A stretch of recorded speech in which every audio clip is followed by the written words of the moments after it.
graça e a paz do nosso Senhor Jesus, amém? Sei que você já teve uns minutinhos aí, você já deve ter cumprimentado esse precioso que está do seu lado, mas como é bom estarmos aqui nesta manhã.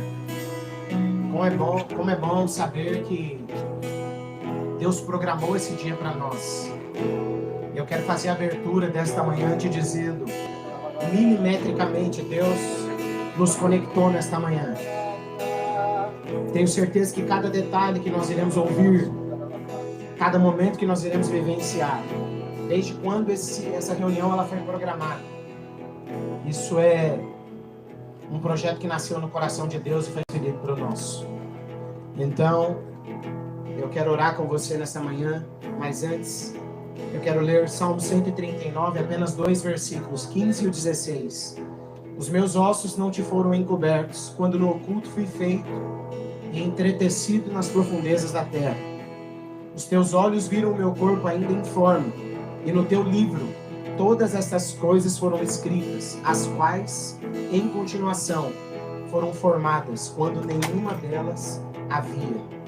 Você e eu nascemos para iniciar um propósito que já está acabado. Isaías 46, 9 e 10 diz: lembrai-vos das coisas passadas da antiguidade, que eu sou Deus e como a mim não há outro. Eu sou Deus e como a mim não há outro, que faço conhecido o fim das coisas, no começo delas. Tenho certeza que o que Deus tem preparado nessa manhã, neste dia para nós, é algo extremamente fundamental, importante, preciso para o cumprimento do propósito. Amém. Hoje é um dia de Deus municiar você. Hoje é um dia de Deus trazer clareza, porque Ele te colocou nesse auditório, porque que Deus te inseriu nessa família, porque que Deus conectou cada peça que aqui está. Nós não estamos aqui por acaso, irmãos. Estamos aqui porque Deus nos conectou nesse lugar. Amém? Vamos agradecer ao Senhor por esse dia. Vamos declarar ao mundo espiritual que o nosso coração está escancarado e que o Espírito Santo tem liberdade. Liberdade do jeito que tu queres, Espírito Santo, e como desejares. Pai, em nome de Jesus, nós clamamos e agradecemos, Pai, por este dia, por este preparo. Senhor, obrigado, Senhor, por ter movido cada coração.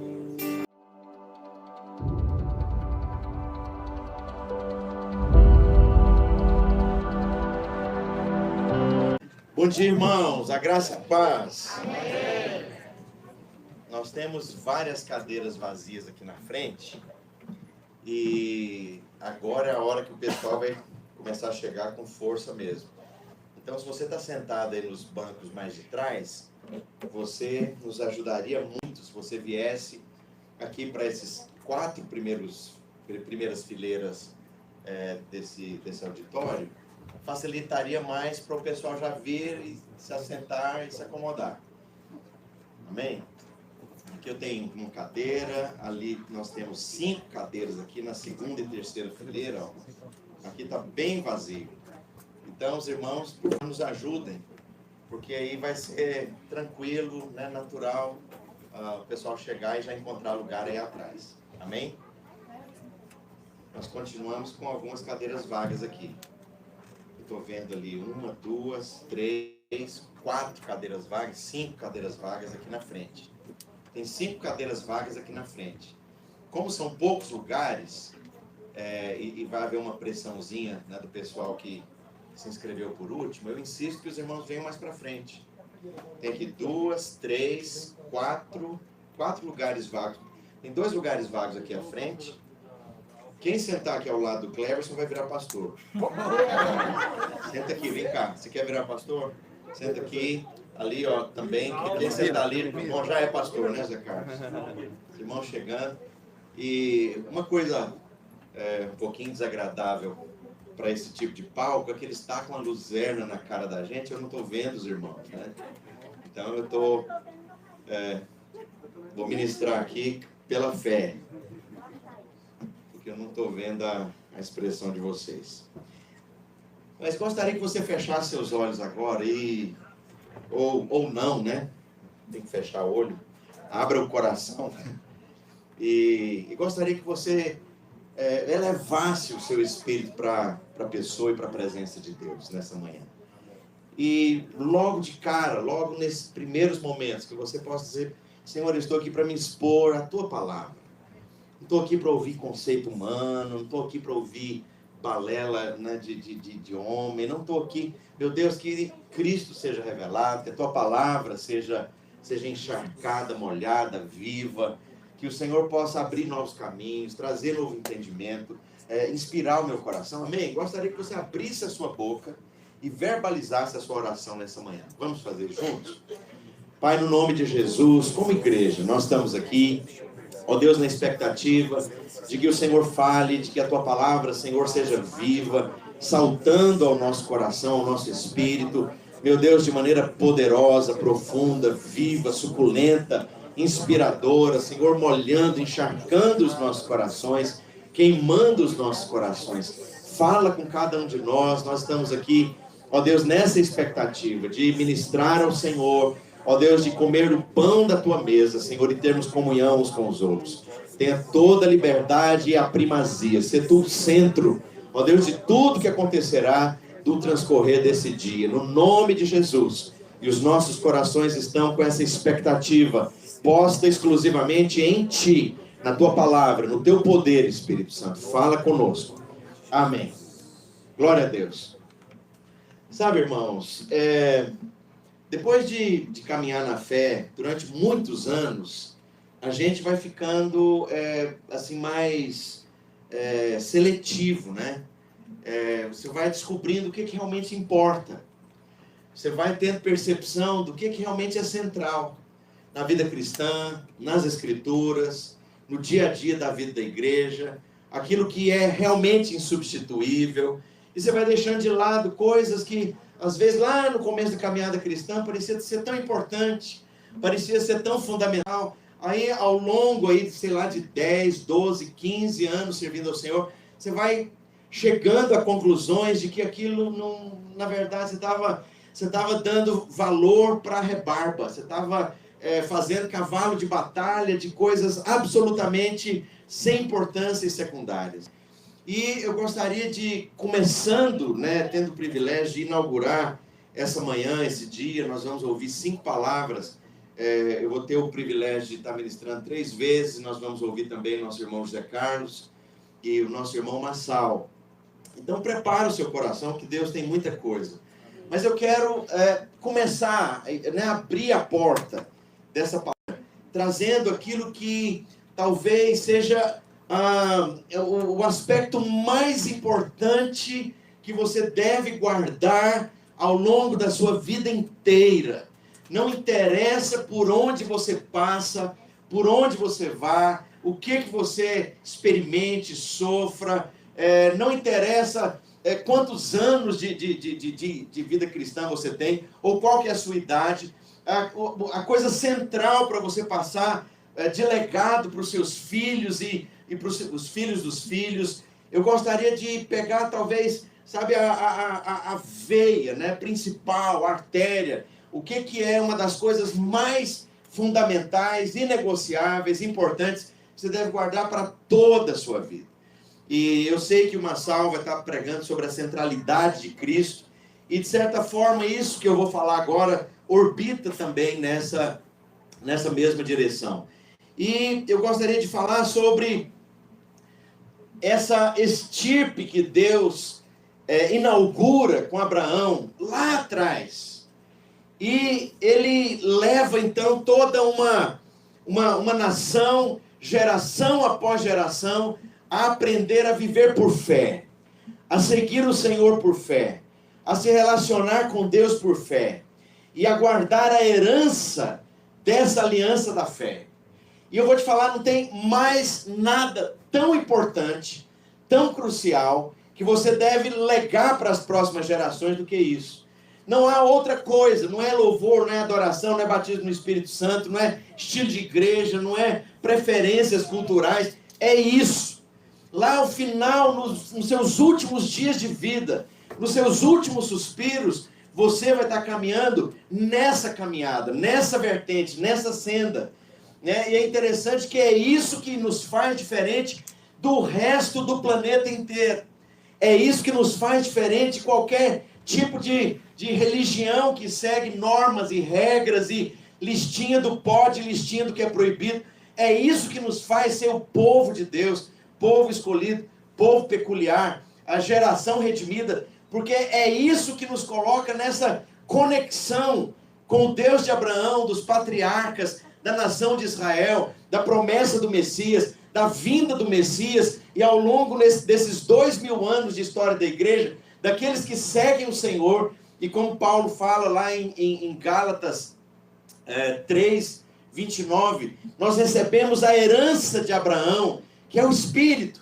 A herança de Abraão não é prosperar e ganhar dinheiro, isso aí é consequência. A herança de Abraão é ter o Espírito, é ouvir o Espírito, é seguir o Espírito, é ser conduzido pelo Espírito, é ser enriquecido pelo Espírito, é ser abençoado pelo Espírito. E é isso aí que te faz diferente do resto do planeta.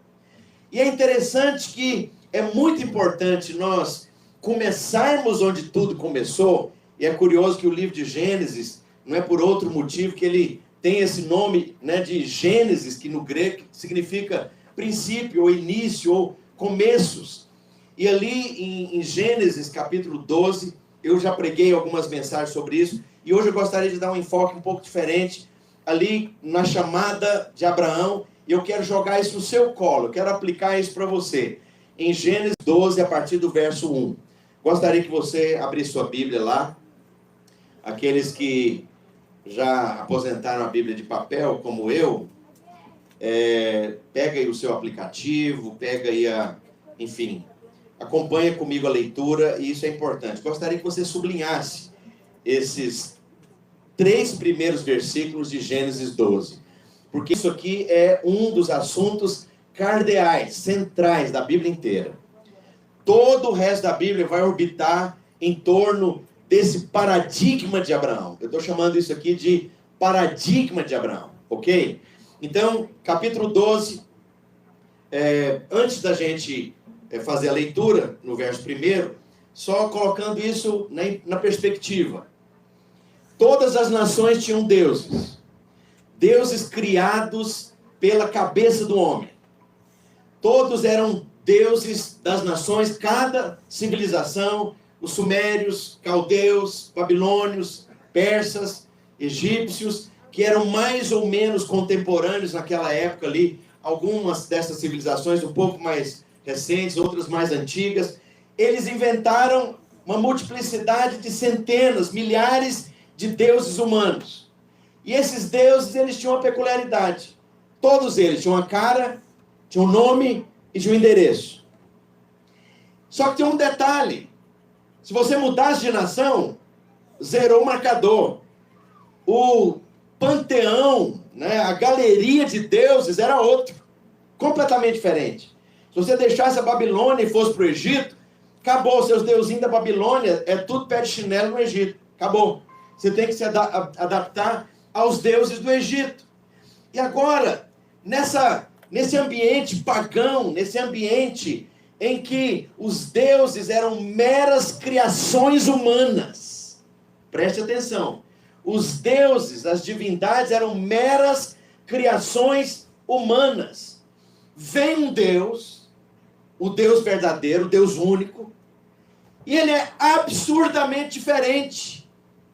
E ele escolhe um sujeito no meio desse ambiente cultural pagão, e esse Deus se revela a Abraão, começa a falar com Abraão, só que tem um detalhe, esse Deus não tem cara.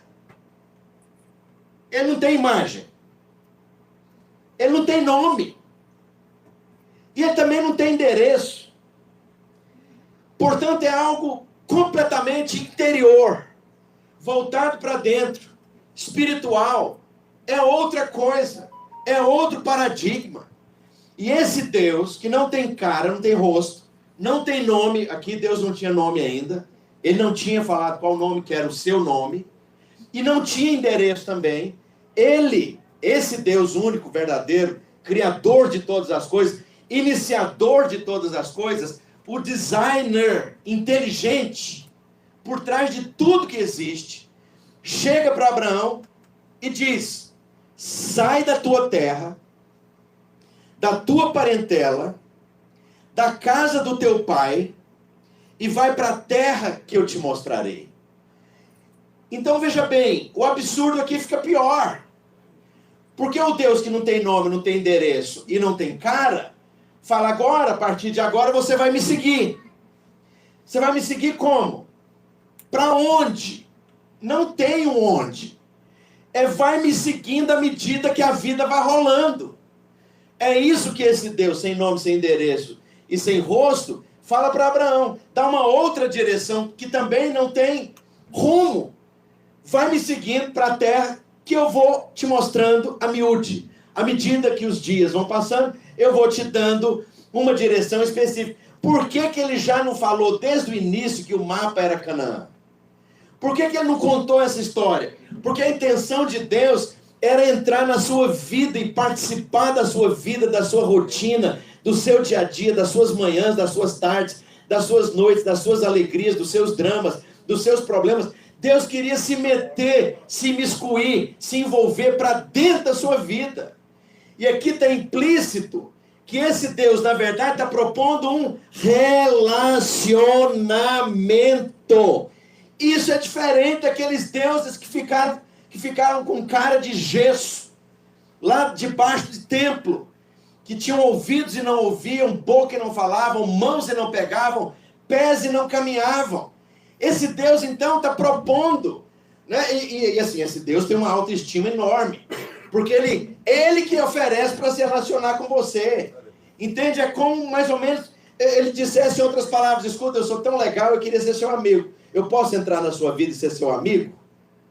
Sabe, ele está propondo, então, um relacionamento. E esse relacionamento é todo, do começo ao fim, baseado em fé. Do começo ao fim é baseado em confiança, é baseado em entrega, é baseado em certeza que não se vê, não se pega, não se toca, não se cheira e não se mede. Isso é tudo novo. É um paradigma violentamente novo para aquela época que nós estamos falando aqui de milênios antes de Cristo. Nós estamos falando aqui de algo que até hoje é novidade, que até hoje choca, que até hoje é forte. E é interessante que esse Deus que está propondo todas essas coisas, o que está implícito nisso aqui? Ele está dizendo: para fazer o que eu quero fazer com você, eu preciso resetar a sua estrutura de pensamentos. Para fazer o que eu preciso fazer com você, para te levar até onde eu quero te levar, e essa coisa da terra lá, de você plantar abobrinha, cenoura, alface e azeitona, isso aí é só uma parte da história.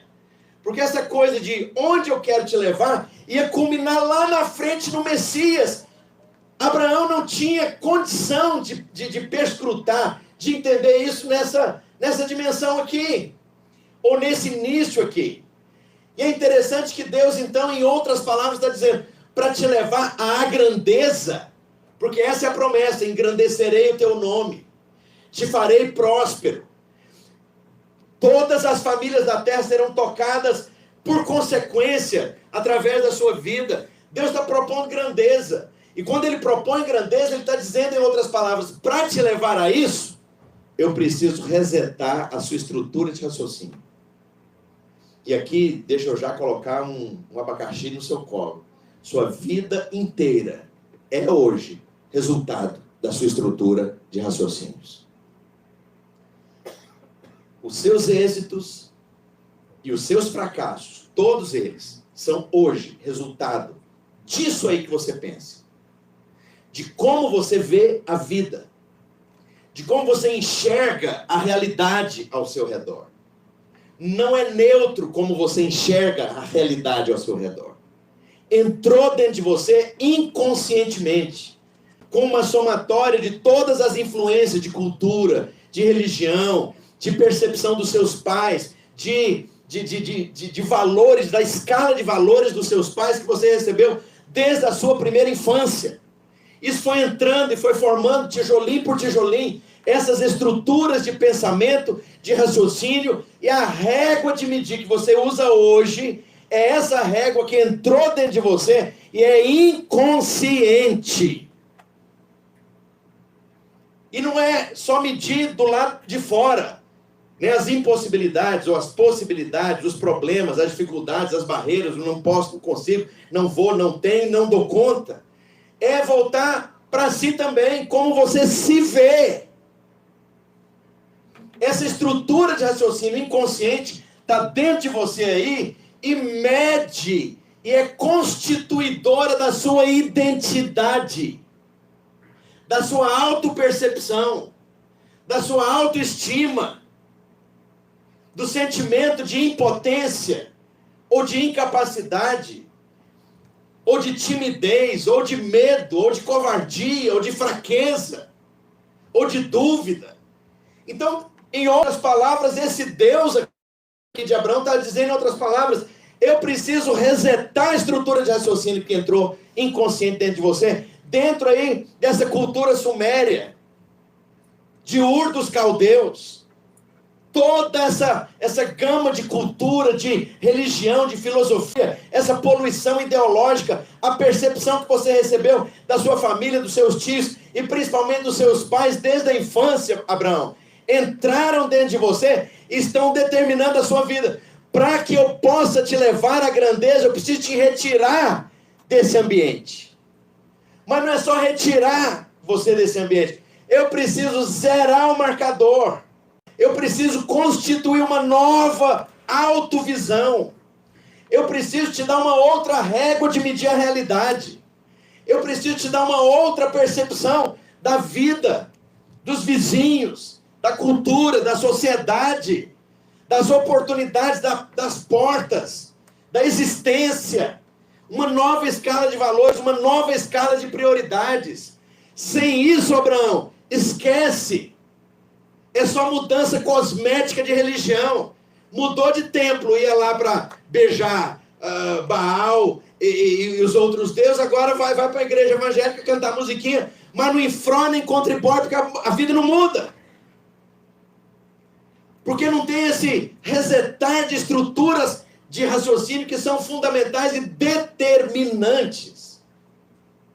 Sabe por que tem muita gente que não muda?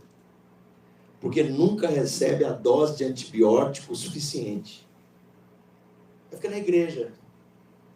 Aí a cada 15 dias toma uma colherada de amoxicilina, 500 miligramas. Não vai matar a infecção. Não é isso que vai ser efetivo. Tem que resetar a estrutura inteira. A coisa só com doses de penicilina que você vai receber a cada X dias em máxima potência para exterminar com isso aí. Então o que Deus está falando para Abraão é: eu preciso renovar a cultura, a estrutura de raciocínio, de pensamento que entraram dentro de você inconscientemente, Abraão. É isso que Deus está falando. E para isso acontecer, Deus coloca 3 coisas. Sai da tua terra. Isso fala desse conjunto de ideologia, de cultura, de herança, por exemplo, que nós temos no Brasil. Toda essa percepção cultural que nós temos aqui. E é interessante, aqueles que já tiveram a oportunidade de viajar para outros países, quando você chega e fala, tudo aqui é diferente. Dos lugares, 2 lugares extremos que eu tive, que são absolutamente diferentes de tudo que você possa imaginar no Brasil. Japão e Índia. 2 extremos. Japão, impressionante.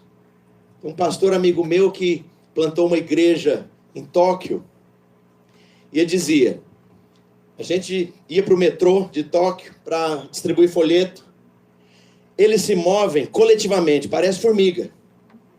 Move coletivamente. Quando abrir a porta do trem do metrô, se ele entregasse um folheto, o primeiro passageiro a sair pegasse o folheto, todo mundo daquele vagão ia pegar folhetos. Se o primeiro recusasse o folheto, todo o resto ia recusar os folhetos. Quando você vai, por exemplo, eu fui no aeroporto, limpíssimo, uma coisa assim, parece que foi ilustrada. Aí eu conversando com o japonês lá, irmão na fé, que me levou, eu falei, poxa, que coisa limpa, né? E ele falando, pastor, eles não limpam. Isso aqui é porque todo mundo cuida. Um carocinho de maçã que cai no chão, eles vão pegar. E se alguém vir um papel que por acaso caiu e outro não viu, é a pessoa, mesmo que não tenha sido ele, a sujar aquele lugar, ele vai limpar. Então não precisa limpar. É só de tempos em tempos que eles passam uma maquininha aí, porque todo mundo cuida. É uma sociedade absolutamente coletivista.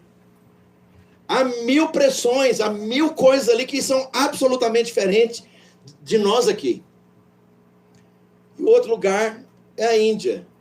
Eu achei que eu tinha ido lá 3.000 anos atrás para o Egito. Né? Lá ligava a televisão, de 100 canais tinha 25 canais, eu contei.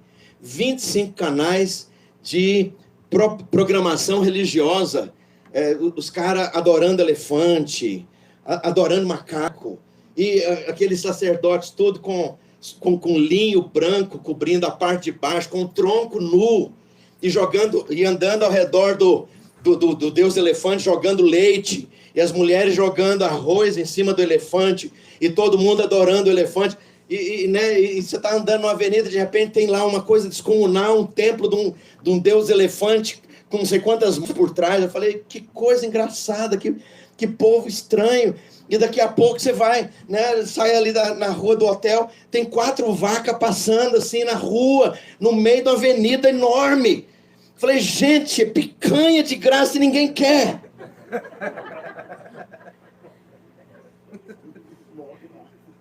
Tudo diferente. Agora, é interessante, você vivendo aqui, nessa estrutura, né, de herança cristã católica, capitalista, ocidental, dessa mistura aí, desse caldeirão de culturas e raças que é o Brasil, isso formou uma série de coisas que, algumas delas são muito boas. Não é toda a cultura, ou todos os aspectos que são negativos, mas tem coisa muito ruim que está aí dentro de você, e entrou, e você não sabe. Quando Deus fala para Abraão, sai da tua terra, em outras palavras, Deus está dizendo, eu vou te construir uma outra cultura, vou zerar o marcador, eu vou te dar tudo novo. Sai da tua terra, da tua parentela. Isso fala de todo o suporte emocional, de onde você se nutria emocionalmente. Toda fonte de reafirmação emocional que você recebia da sua parentela. Deus está dizendo, em outras palavras, eu vou ser a fonte de suprimento emocional para você. Está implícito. E da casa do teu pai. Essa é a principal referência de identidade e de percepção existencial. Você recebeu isso do seu pai e da sua mãe. Eu não sei quanto a você, às vezes eu estou fazendo, sei lá, domingo, por exemplo, estou lá passando um tempo com os meus filhos e vamos para a cozinha e estamos ali. Daqui a pouco eu começo me vendo fazendo as caras e poucas expressões da minha mãe. Você já se notou, já se pegou fazendo isso? Às vezes eu me pego andando do jeito do meu pai. Eu falo, gente, estou andando igualzinho meu pai. Meu pai já morreu ano passado. Mas está aqui meu pai. Porque esse referencial de identidade, de percepção, de leitura da realidade, está dentro. E Deus falando para Abraão, ele está dizendo, em outras palavras, eu vou resetar isso. E aí eu quero aplicar isso de uma maneira ainda mais prática. Um modelo de igreja evangélica, protestante, pentecostólica, gloriosa, salve, salve, retumbante, entrou dentro de você. E isso também é inconsciente, especialmente aqueles que têm uma história de vida cristã de 5 anos, de 10 anos, de 12 anos, por aí. A sua régua de medir êxito, em muitos casos, é aquela velha régua de medir êxito. Então, o êxito é o seguinte, vou para um culto com 20 mil pessoas debaixo de um telhado. Nossa, Deus está abençoando. Vou te falar, a única pessoa abençoada por um telhadão de 20 mil pessoas, com a chapa quente de eternite, queimando a careca dos crentes, é pro cara que está lá na frente controlando a coisa. Porque as famílias que estão ali Você entrou mudo e saiu calado. Você não está usando seus dons. Você não está sendo instrumento de coisa nenhuma. Aí você está falando, pastor, mas nós não podemos ter reunião geral? Pode sim. Mas se você reduziu a vida cristã a essas reuniões, a esses cultos públicos gigantescos, em auditórios enormes, eu vou te falar, isso é uma cultura religiosa que não é neotestamentária. Você pega uma pessoa dessa acostumada a beber de fonte desses, né? E são irmãos, glória a Deus, Deus usa, não estou dizendo que Deus não usa. Mas essas pessoas são paralisadas se você coloca essas pessoas no meio do ambiente onde os dons têm que fluir, onde as pessoas têm que funcionar. Eu me lembro de um sujeito que veio para a nossa igreja, um cara muito talentoso, muito inteligente, jovem ainda, e ele veio para o nosso meio, isso há muitos anos atrás, e ele contando para mim, né? E ele vinha de uma igreja protestante, não vou falar o nome, porque eu gosto muito dos irmãos, e ele dizia o seguinte: o meu apartamento é todo oprimido. E quando eu entro à noite, vindo do trabalho, abro a porta do apartamento, eu já sinto opressão. E aí, quando eu abro a porta do apartamento e eu sinto opressão, eu já entro ajoelhado. E vou para o meu quarto de joelho para Deus ter misericórdia e não deixar que a opressão me domine. E eu olho para aqueles quadros, é tudo endemoniado os quadros. Eu falei, coitado, que crente pitimbado é esse, fajuto, que vida cristã horrorosa, chuchu-murcho, maracujá ressecado. Aí a gente começou a discipular. Eu falei, irmão, você tem autoridade. Esse apartamento é seu, chuta o traseiro desse capeta lá para fora e vai viver uma vida de vitória. O apartamento de quem que é? Do capeta ou é seu? É meu. Quem é que paga a conta? O capeta ou você? Sou eu. Quem é que comprou os quadros? O capeta ou você? Eu comprei. Quem é que tem a chave do apartamento? O capeta ou você? Sou eu. Então toma um jeito de homem, rapaz. E à medida que foi renovando a percepção de ação e não de paralisia, presta atenção, de atitude e não de dependência, de iniciativa e não de receber algum tipo de bênção do sacerdote que ia lá para dar uma benzida, a vida do cara mudou. Trocou os quadros tudo, mudou de atitude. Logo ele arrumou uma moça bonita, cheirosa lá, casou com ela, levou ela para dentro do apartamento. Mudou a vida do cara, porque mudou a percepção. Agora, dentro de todos nós aqui, nós vivemos décadas de uma cultura evangélica. E aí eu quero jogar dentro no seu colo aí a batata quente. Quanto dessa cultura evangélica é realmente neotestamentária, bíblica?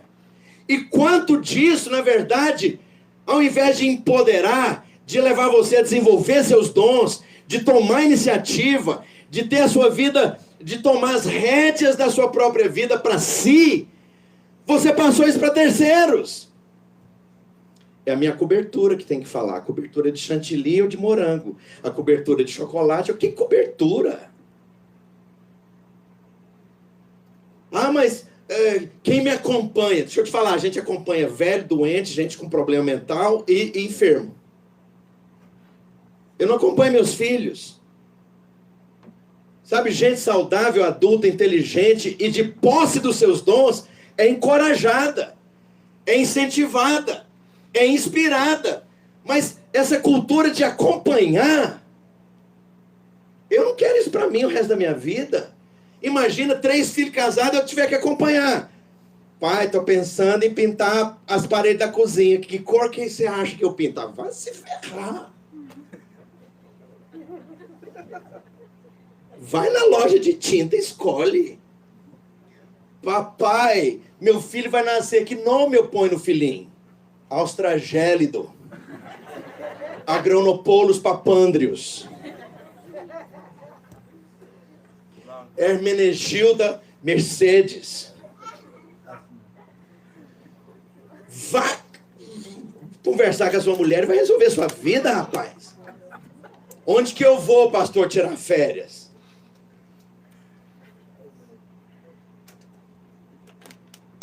Vá catar coquinho no pé da serra, junto com a sua noiva e a sua família. O que eu tenho a ver com isso? Agora, deixa eu te falar, eu tô evidentemente brincando aqui com algumas coisas, mas um bocado de coisa da cultura evangélica, clerical, entrou dentro de você.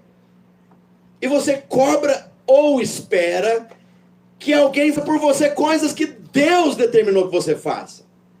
Que Deus te deu o Espírito prometido através de Abraão, na herança de Abraão, pela fé, para que você o ouça, para que você tire a cera do ouvido e rompa de vez com aquele corinho evangélico. Cheio de cera, cheio de cera. Conhece?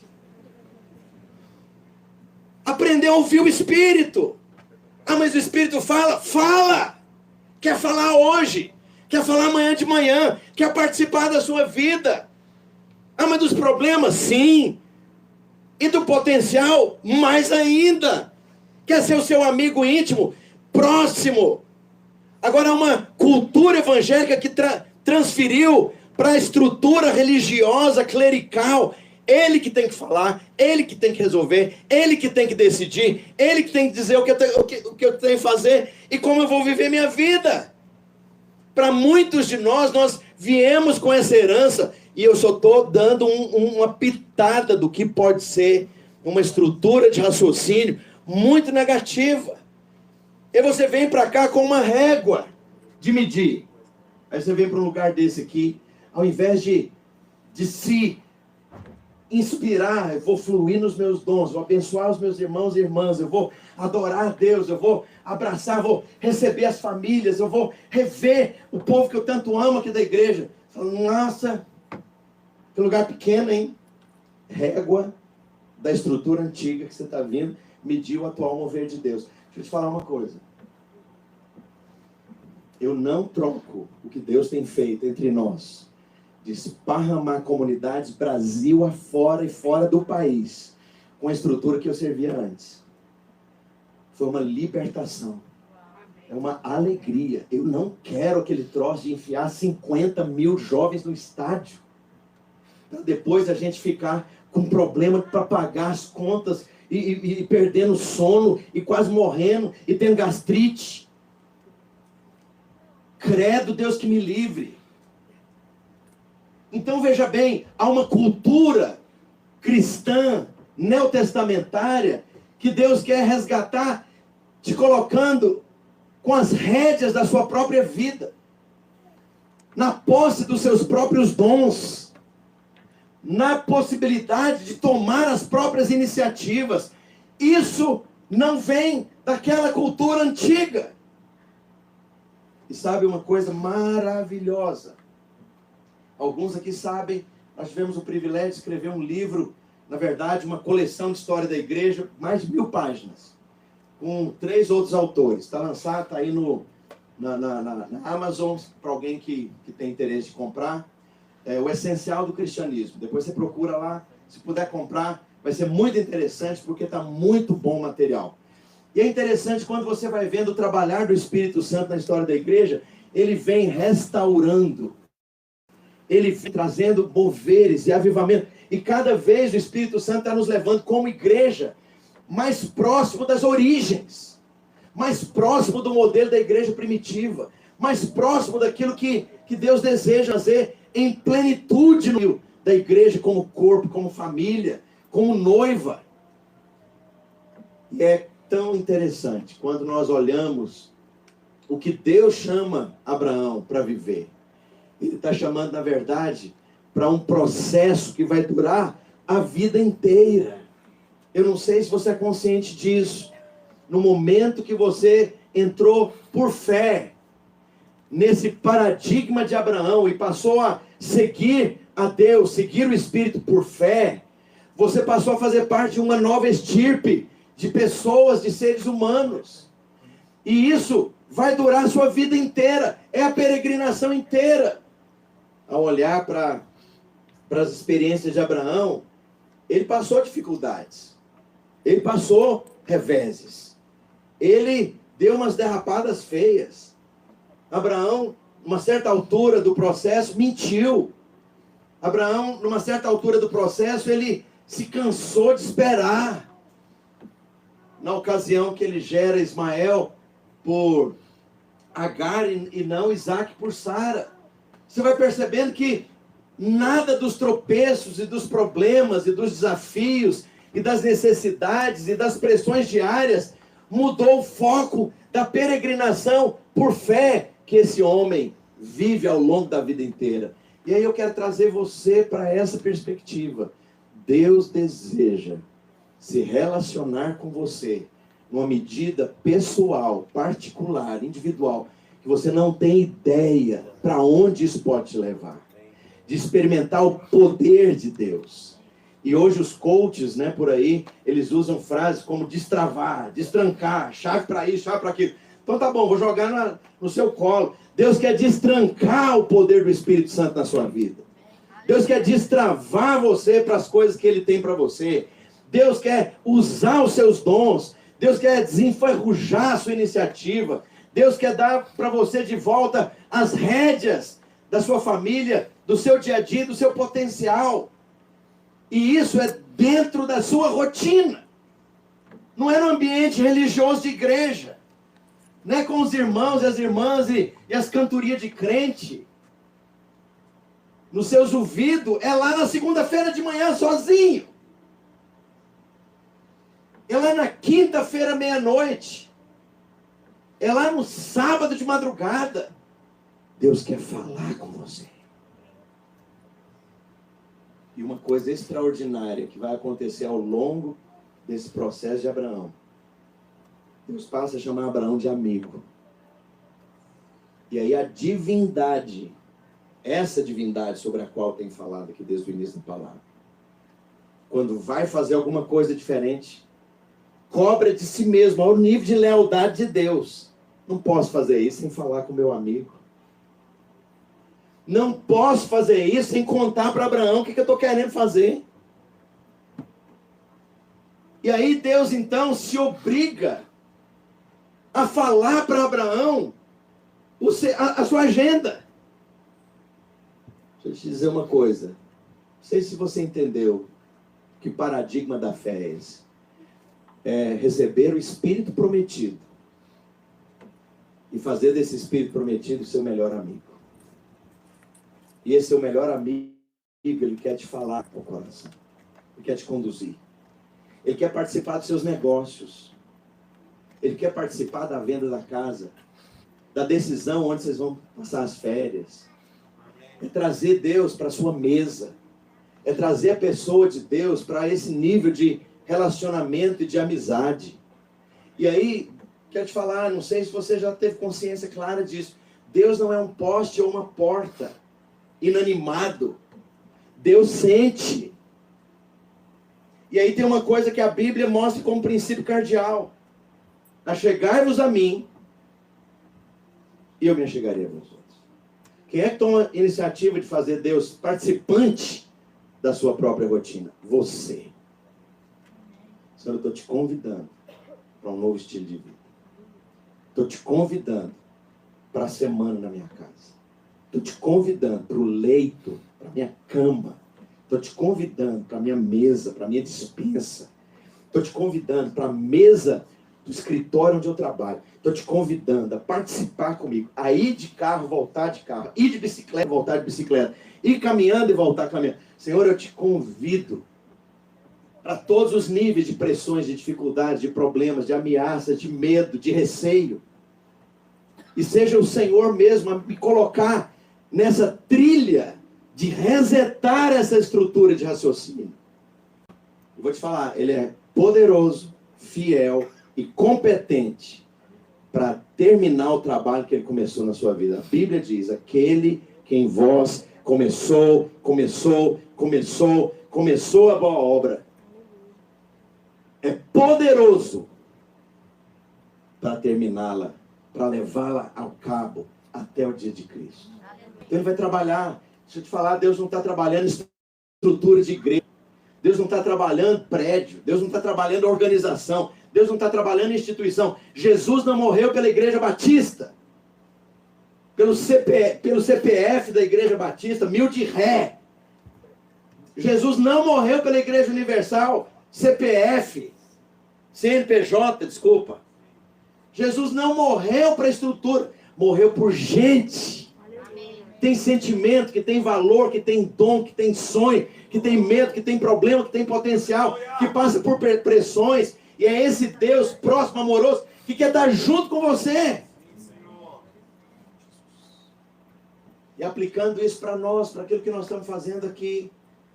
Sabe, Deus tem nos convidado, esse povo aqui, e outros que não estão aqui, e muitos outros que estão esparramados, Brasil afora, sabe, de nós vivermos em plenitude os dons do Espírito em cada comunidade, servindo uns aos outros, amando uns aos outros, vivendo a plenitude de uma vida cristã, plena, gostosa, empolgante, inspirativa, viva, e ver os nossos irmãos crescendo, os nossos filhos se desenvolvendo potencial.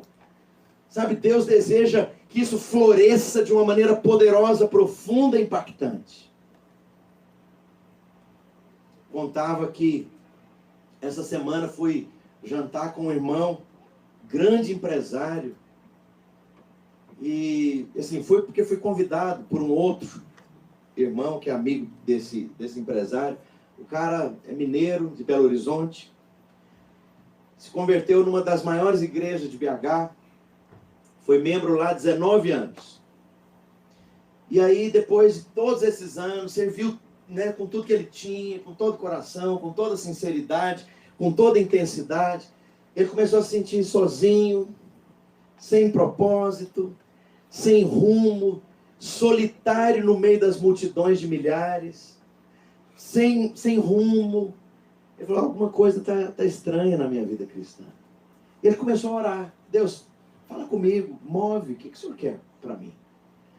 E aí, nessa semana que ele estava orando intensamente, eu estava passando por uma praça e vi um jovenzinho magrelinho tocando violão e evangelizando. E aí, ele sentiu saudade dos primórdios da vida cristã. Ele falou, Deus, nunca mais evangelizei desse jeito. Tudo na estrutura agora é pasteurizado. Tudo é industrializado, tudo é empacotado a vácuo. Tudo é planejado no escritório central. Ninguém faz isso mais. E ele chegou lá, né, e as pessoas vindo, e aquele jovenzinho evangelizando, ele falou, rapaz, moço, onde que é a sua igreja? Qual que é o nome da sua igreja? Ele falou, não, minha igreja não tem nome, não. Nós somos uma comunidade que reúne, e tá, são algumas famílias e tal.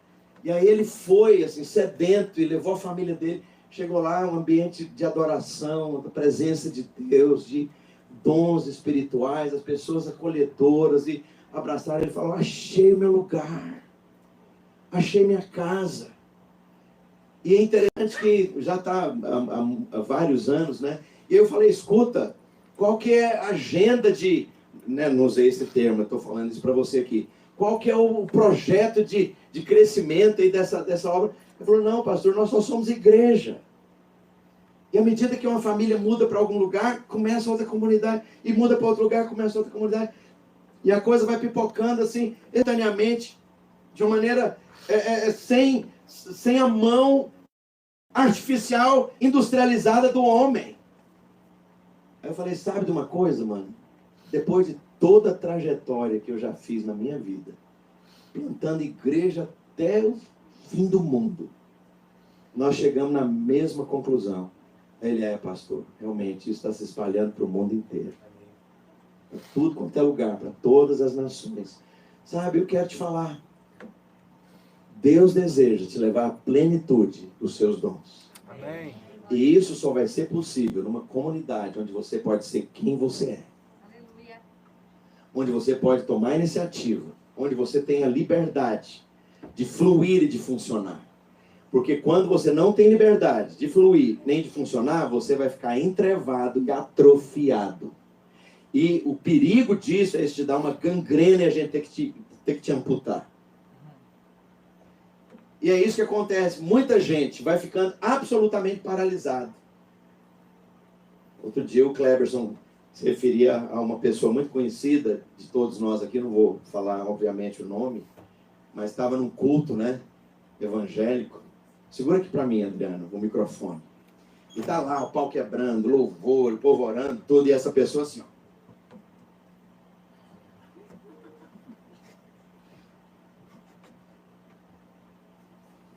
Entrevou, obrigado. Atrofiou. Gangrenou. Porque acabou a espontaneidade. Sabe, eu quero te perguntar. Tudo que está aí dentro de dons, de iniciativa, de potencial, de inteligência, de sonhos, de anelos, de propósito, tem se manifestado plenamente? Eu vou te falar, o lugar disso, tudo que eu acabei de falar, se manifestar, é num ambiente onde você possa viver completamente a vida cristã, sem barreiras e sem controle artificial do homem. Eu te desafio a ler o Novo Testamento nessa perspectiva. Você vai descobrir um outro Novo Testamento. Você vai descobrir que o Novo Testamento era desse jeito. E terminando aqui a nossa palavra, Deus fala para Abraão, no verso 2, de ti farei uma grande nação, te abençoarei, te engrandecerei o nome, se tu uma bênção. Abençoarei os que te abençoarem, amaldiçoarei os que te amaldiçoarem. Em ti serão benditas todas as famílias da terra. Em outras palavras, eu vou alcançar o planeta através de você. E toda bênção aqui é de engrandecimento, é de grandeza. E o que significa isso? Significa que antes, na vida velha, Abraão media os recursos que ele tinha baseado naquilo que ele podia contar. Sua conta bancária, sua formação acadêmica, seu treinamento profissional, as coisas que ele aprendeu a fazer. Agora, o que Deus está falando em outras palavras é o seguinte: se você ousar me seguir, ao invés de você ser limitado por esses recursos que você tem, que você ganhou, que você herdou, eu vou te dar os meus recursos do Deus onipotente, onisciente, onipresente. Não haverá limites para você. Não haverá barreiras para você. Não haverá mais restrições, porque nesse mundo da fé, Deus vai abrir portas que você não faz ideia. E com seus parcos recursos, você jamais abriria. Eu quero te perguntar, você quer contar com seus recursos ou com os recursos de Deus? Deus pede então aqui uma troca. E a coisa mais fantástica e maravilhosa de tudo que você viver na sua peregrinação existencial, nas décadas de vida que você vai viver de hoje para frente, que você possa aprender definitivamente: Senhor, eu quero que o Senhor faça parte da minha vida e quero seguir o Senhor por fé. E eu quero legar isso para as gerações dos meus filhos, sobrinhos e netos e parentela e pessoas que eu puder influenciar. Porque ao fim e ao cabo, sabe o que é que vai ficar? Lá naquela noite de hospital, com 99 anos, numa cama quentinha, quando você estiver partindo para a glória, não tem instituição nenhuma que vai estar lá. Nem padre, nem pastor vai estar lá. Sabe quem vai estar lá? O Espírito que nunca te deixa. Aleluia. Sabe quem é que vai falar com você ali? O seu amigo que nunca te deixou. Sabe, que a gente possa então valorizar o que tem realmente valor definitivo. Que você possa desenvolver os seus dons, ouvir a voz do Espírito, seguir o Senhor, deixar que Ele renove as coisas. Às vezes vai haver desconforto, porque você sabia fazer a coisa de um jeito, agora é tudo diferente. Deixa o Espírito Santo renovar todas as fontes na sua vida. Gostaria que você ficasse de pé e alguém venha tocar esse piano de cauda, ou quer dizer, desculpa, o Sérgio venha para o violão. Estava falando para Marcelo, eu vejo um piano desse aqui, dá vontade de sentar com 15 dedos e...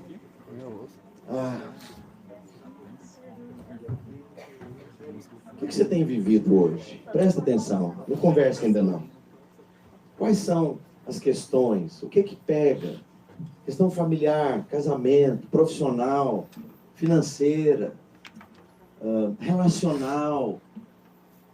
Traz aos pés do seu amigo. Traz aos pés do seu amigo. E esse seu amigo está exatamente aqui, como estava lá no momento quando ele falou com Abraão. Ele continua não tendo rosto, não tendo endereço, mas agora ele tem um nome. Aleluia. É o Emanuel. Aleluia. É o príncipe da paz. É Deus forte.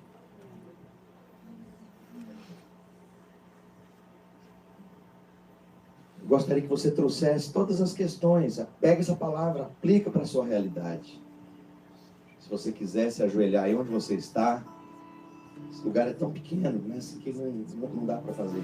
Não gostaria de fazer apelo para você vir aqui à frente. Mas se você quer se ajoelhar aí e falar para Deus, Senhor, entendi. Vim aqui para ouvir essa palavra. Entendi que o Senhor quer ser o governo da minha família. O Senhor quer ser o cabeça do meu casamento. O Senhor quer ser o líder da minha vida profissional. O Senhor quer mudar a minha vida financeira. O Senhor quer mudar a maneira como eu me vejo. O Senhor quer alterar a minha autoestima. O Senhor quer mudar completamente a minha percepção de identidade. Não sei. Aplica aí agora e fala para Deus. Fala, Senhor, eu desejo seguir o Senhor. De uma maneira intensa, pessoal, intencional, consciente, a partir de agora. E tudo aquilo que tem a ver com cultura evangélica que eu trouxe de décadas de experiência. Ó Deus, eu desejo que o Senhor tenha liberdade de renovar essa cultura dentro de mim. Eu quero valorizar o que o Senhor valoriza. Eu quero amar, eu quero cuidar do que o Senhor cuida. Eu quero atribuir importância para aquilo que o Senhor atribui importância. Amém? Gostaria que você abrisse a sua boca. Gostaria de ouvir aquele murmúrio gostoso do povo de Deus orando. Aquele murmúrio gostoso dos santos falando com Jesus. Amém? Abra a sua boca. Não fica dependendo aqui de um orquestrador te orquestrar. Fala para Deus. Eleva o seu coração. Volte para o seu espírito e fale com Ele. Fala, Jesus, me conduz, me ensina a orar, me ensina a jejuar, me ensina a destravar esse poder, me ensina, Senhor, a liberar os dons, me ensina, ó Deus, a fluir num novo nível. Senhor, destranca as minhas peias, os meus cacoetes, as minhas travas, as coisas que me falaram e me bloquearam, as coisas que me avaliaram e me impediram, ó Deus, as coisas que eu já ouvi, que eu já fiz e já entortou minha boca, de tanto, Senhor, que eu fiz, e, ó Deus, toma liberdade agora, reseta tudo, o Senhor tem a primazia, o Senhor é Deus, acima de qualquer coisa, e acima das experiências do passado, boas ou não, ó Deus, me leva àquilo que o Senhor quer, a fronteira da terra prometida que o Senhor tem para mim. O Senhor tem uma terra prometida para mim, me leva a essa terra prometida.